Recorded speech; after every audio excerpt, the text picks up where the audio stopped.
కడప జిల్లా బద్వేలు పట్టణానికి చెందిన యోగి వేమన యూనివర్సిటీ పాలక మండలి సభ్యులు కొండపల్లి చిన్న సుబ్బారావుకు హైదరాబాద్లోని చిక్కడపల్లి త్యాగరాయ గాఢ సభ కళా దీక్షితులు హాల్ నందు శుక్రవారం డాక్టరేట్ అవార్డు బహుకరించారు. అనంతరం వారు మాట్లాడుతూ ఏది ముఖ్యం, ప్రజలు ఎలా ప్రవర్తించాలి అనే అంశాన్ని చదివి వినిపించారు. తల్లిదండ్రుల పట్ల పిల్లల బాధ్యత గురించి వివరించారు. పేద ఆర్య వయసులు మరియు అన్ని కులాల వారికి తన వంతు ఆర్థిక సహాయం అందిస్తున్నారు. పర్యావరణ పరిరక్షణలో భాగంగా మొక్కలు నాటడం, వాటిని సంరక్షించడం వంటి కార్యక్రమాలను ఎన్నో చేశారని అన్నారు.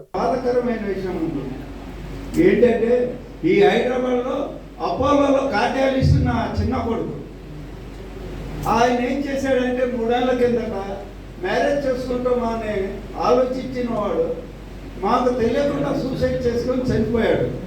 ఈ హైదరాబాద్ వచ్చినామంటే నాకు కళ్ళనీళ్ళు వస్తాయి.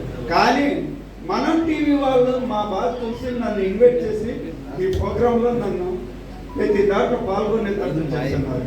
కాబట్టి సభను అలంకరించే పెద్దలకు, ఇక్కడ సభా వేదికలో కూర్చున్న వారికి అందరికీ నా ధన్యవాదాలు.